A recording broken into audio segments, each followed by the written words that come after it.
This is one of the oldest, most revered churches in the world, and yet they tried to bomb it. I'm standing in what for centuries has been the prime church in Rome, for that matter in all of Western Christendom, St. John Lateran. This church was founded by Constantine the Great in the year 314. It had been standing open for more than 16 centuries. Then in 1993, a bomb went off, heavily damaging this ancient church. A bomb planted by terrorists.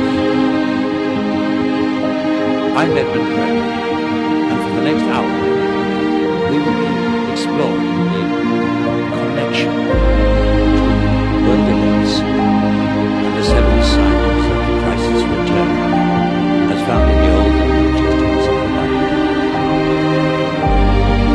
Many people bound to the Gregorian calendar see a relationship between the horrendous events of the 90s and the new millennium.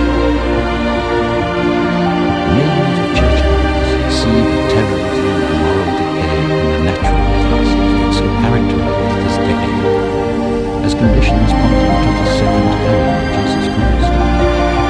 They're asking, is ours the generation that the prophets were pointing their fingers at? Are the end times at hand? Millions believe there are several events that must take place before Christ returns to this world. The Bible foretells of 7 momentous events that will herald the second coming of Christ. I'm not a theologian, of course, but I can recognize one of these events as contemporary history. And another event is history in the making. The first event or sign is the greatest homecoming in human history and the bloodiest, the return to the Holy Land of the Jewish people, a biblical promise fulfilled in our century. The second is the welding of Western Europe into an unprecedented superpower, a union being forged in this very hour. The third, the rise of a dictator whose monstrosities could dwarf even those of Adolf Hitler. The fourth, the worldwide dominance of a new religion, whose godhead will be Satan, the Antichrist, and the false prophet, the unholy Trinity. The fifth is the building of the third Temple of Jerusalem, on a site where one of the holiest shrines of Islam now stands, a site that many Muslims have promised to shed their blood to defend. The sixth, an invasion of Israel by ruthless armies from the north, who will not be defeated by military force, but by the catastrophic forces of nature, of a magnitude never before known. And finally, the bloodiest, most destructive battle ever to be fought by human beings, Armageddon. These are the 7 signs of Christ's return.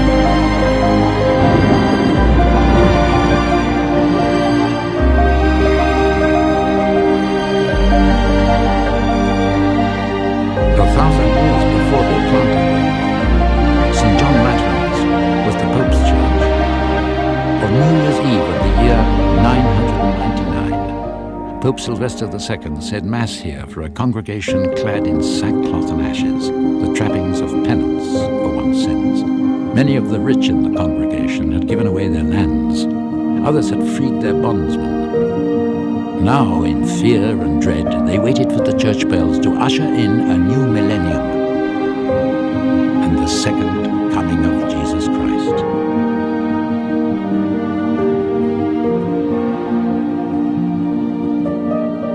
The bells rang out. It was now the year 1000. But Christ did not appear.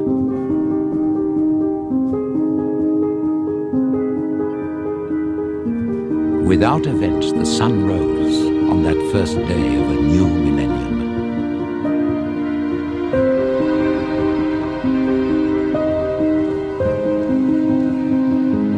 Today, people are searching for signs, for explanations for the mounting tragedies of the 90s.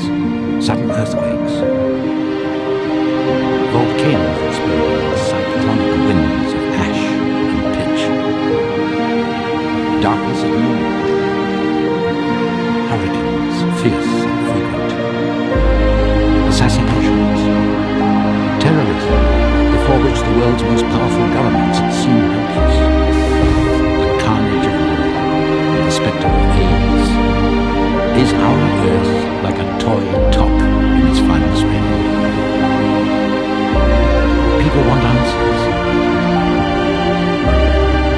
Some seek them in a haze of auras and the properties of crystals, in tarot cards, in astrological chartings of the heavens.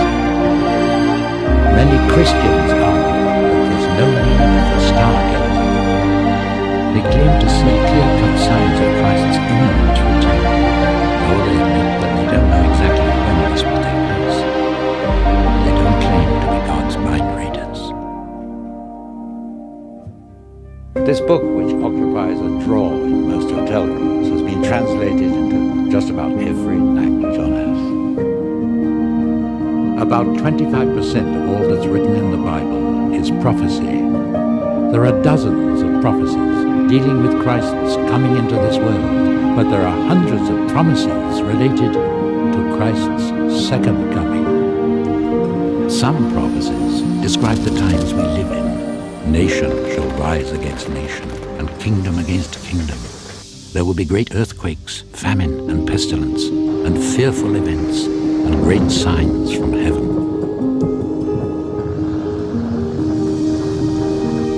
Many of the Bible's prophecies were fulfilled centuries ago. Some are being fulfilled now, in our lifetime. And there are others, like God's wrath pouring down over the earth, that we hope will be in the far distant future. Many Christians are asking, can it be that these prophecies will converge in our lifetime? Let us delve deeply into these prophecies. We will learn that like the seven candles of the menorah, they light the seven signs, signaling the return of Jesus Christ.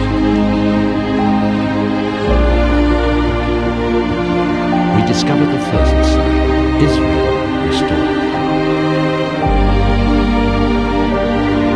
The prophecies are crystal clear. Christ will not return to this world until after the restoration of the Jewish people and nation. On that New Year's Day of the year 1000, there was no need for Christians to panic at the time the Jewish people were scattered over the globe. Today, Jews can celebrate their return to the land that their God had promised them. And what a land they've made of it. The dry, dead bones of the past sprang into life. Thousands upon thousands of trees were planted. Desert was turned into orchards. The modern Israelis have made themselves worthy of an ancient promise, but not without bloodshed.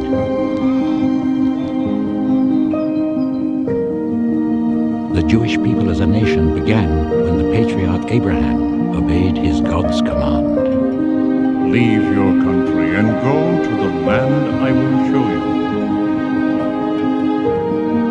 This is the land his God promised him, a crossroads between Asia and Europe, at the heart of where civilization began, a land of wild hills and salt-encrusted shores.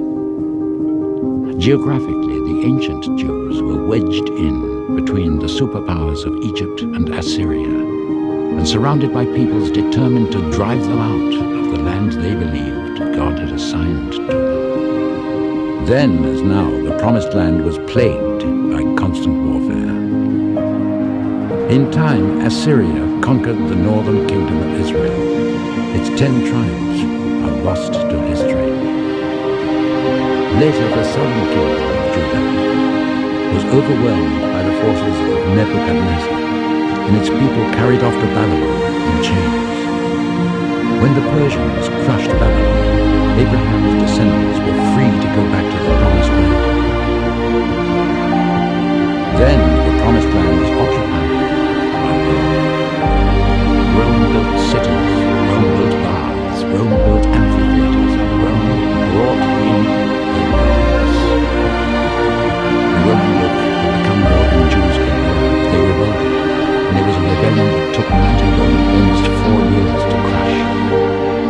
Now the wrath of Rome came down on Israel in full fury.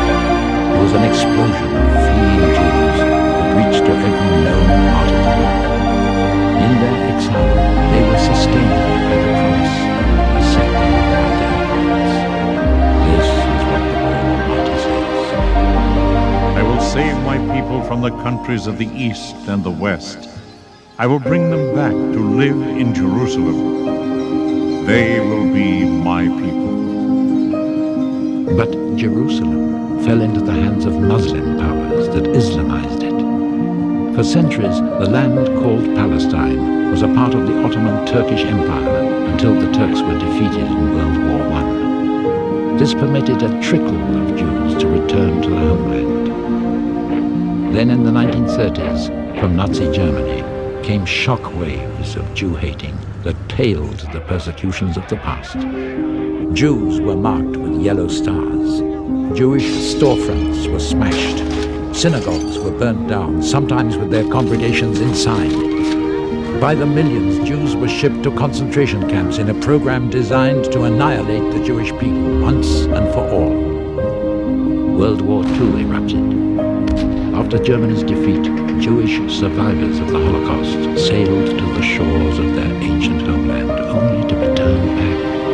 Then, after 9 months of debate, the United Nations voted to partition Palestine into an Arab and a Jewish state.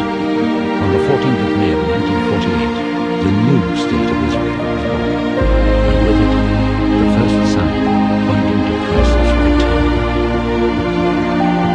People danced in the streets. They came singing. Jews was different from each other as Morocco is from Maghreb. Jews from the Casbahs and the Souks, from New York's Garment, from hiding places in Amsterdam, from England and Switzerland, from refuge in Sweden, from India and Ethiopia, from Yemen and Detroit. Theirs was a biblical homeland that most of them had never seen. I will plant Israel in their own land, never again to be uprooted from the land I have given them. These words of the prophet Amos were spoken some 2,700 years ago. Israel restored. To the world it seemed like the impossible dream, yet one by one the barriers that made it so were removed. Many believe by the hand of God. This sign has come in our lifetime. How many more will follow?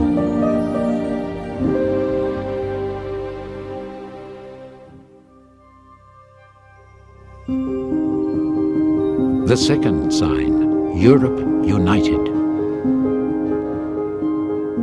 Then said the king, Surely your God is the God of gods and the Lord of kings, and a revealer of mysteries.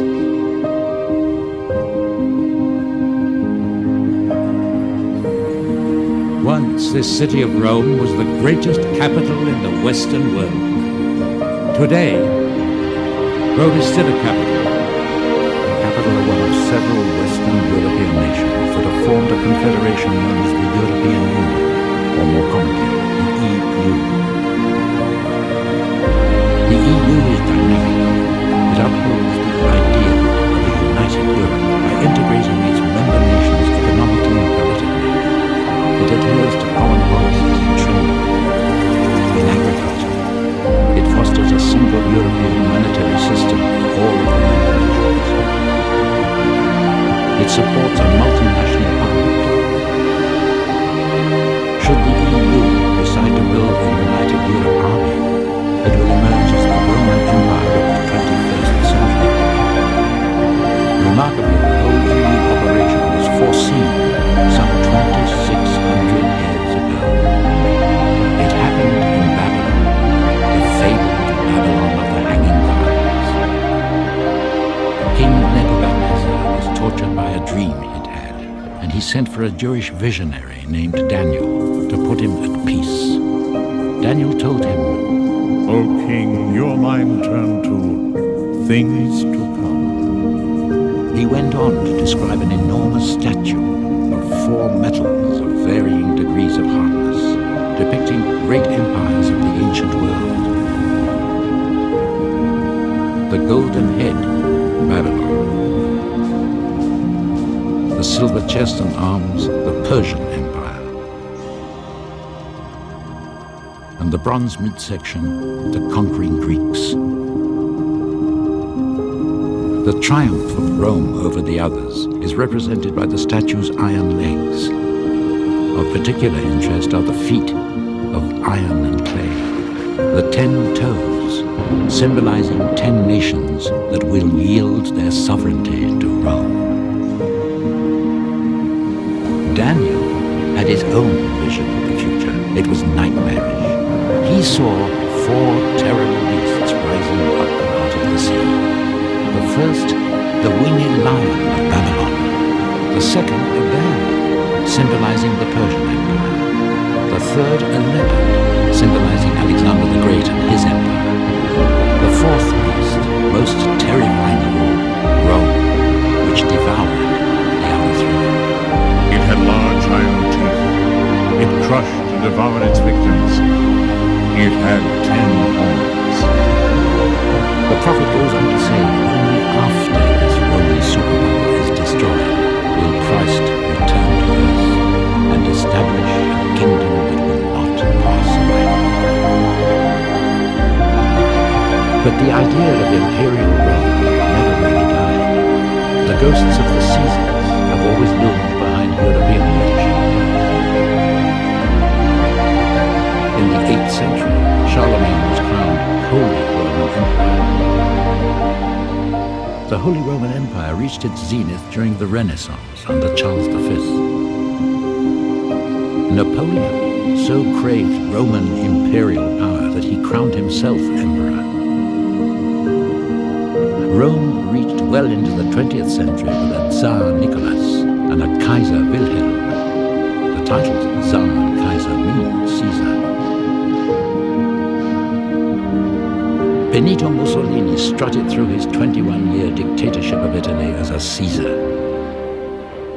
With wild enthusiasm, the people hailed him, Il Duce, Duce, meaning our leader, our leader. He restored the old Roman name for the Mediterranean, Mare Nostrum, our sea. The emblem of his iron-fisted rule was the fasces, a bound bundle of rods displayed in ancient Rome as a symbol of authority. While he ruled, he was pompous proof that even in the 20th century, the notion of imperial Rome is far from dead.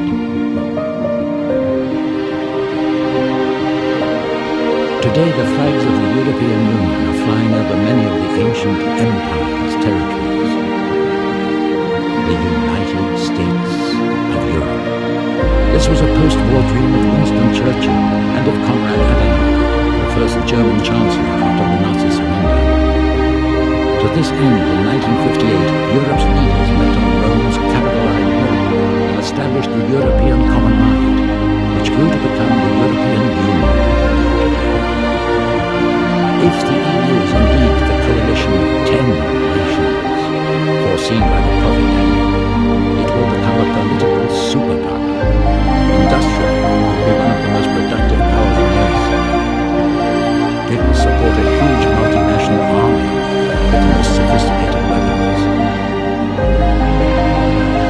And, says the prophet, it will enforce one credo, one religious yoke, on all within its sphere. Who will be the master of this political powerhouse, this economic giant, this military colossus?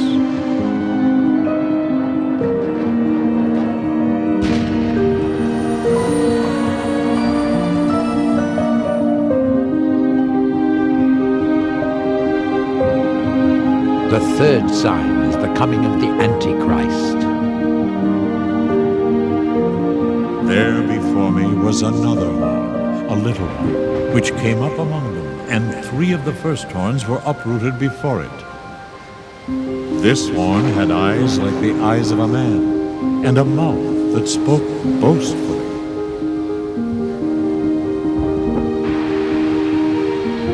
The prophet Daniel foresaw the rise of a dictator of a 10-nation confederation headquartered in Rome.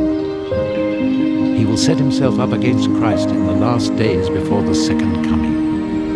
He foresaw a man who uproots all who oppose him in his rise to absolute power. His eyes, the eyes of a man, show a keen intelligence, and his mouth that spoke boastfully foretells of a pompous speaker of great authority, a charismatic orator who mesmerizes masses of followers. To him the people surrender all, their will, their loyalty, their love, their freedom, their very souls. They are convinced he is a savior. In a world bleeding from wars, he promises peace. In a world reeling from terrorism, he establishes order. He stabilizes shaky economies. He unites his followers in a new world order. To this suffering world, our world, he will appear heaven sent. Nothing could be further from the truth. He is the Antichrist sent by Satan. A stern-faced king, a master of intrigue, who will succeed in whatever he does. If prophecy rings true, it is possible that the Antichrist is already among us. And there is every reason to believe that he will be a European. You or I may have brushed past him on a city street, or sat next to him on an airliner, or shared a bench with him in a Paris park. To millions of Christians, he is the enemy. In his scrabble to power, he will stack up more and more popular support, and why not? To the secularized multitudes of the West who are weary of endless overlapping wars, of tribal rivalries and slaughter, weary of ethnic cleansings, of the plague of narcotics, of rampant terrorism, weary of the seeming purposelessness of life. A latchkey generation of youth will fix on him for an ideal, for discipline, longing to be told what to live for and what to die for. Believers are certain that he will achieve absolute power over every man, woman and child within the 10-nation confederation from cradle to grave. He will determine who shall be born and who shall be aborted, who shall be educated and who simply shall be cannon fodder. For his ballyhooed peace platform will one day become a springboard into war. He will determine who among the aged should be done away with after outliving their usefulness. And he will tolerate no dissension, no debate. To grasp the appeal and the awesome power of the Antichrist, we can reach back into the past, to the blighted first half of the 20th century. Adolf Hitler offers a realistic insight into what we can expect from the Antichrist. Indeed, when Hitler was in power, there were those who believed that he truly was the Antichrist. This is understandable from a study of Hitler's face. It is obviously that of the stern-faced king foreseen by the prophet Daniel. Hitler was certainly a master of intrigue, and the eyes, cunning, keenly intelligent. As for Daniel's foreseeing a dictator with a mouth that spoke boastfully, Hitler was a spellbinder. Through a series of calculated street brawls and his own hypnotic oratory, Hitler became Germany's supreme leader. He claimed he wanted only to restore Germany's rightful place among the nations of the world, peacefully. A peace candidate. Christians believe this is how the Antichrist will present himself in his rise to power. By incorporating Europe into his Third Reich, Hitler was master of nearly all of the Roman Empire's most important European colonies. It seemed only a matter of moving his capital from Berlin to Rome itself. But Britain held out and fought him off. As World War II turned against him, it seemed less likely that Hitler was the Antichrist of prophecy. Yet Adolf Hitler is the closest we can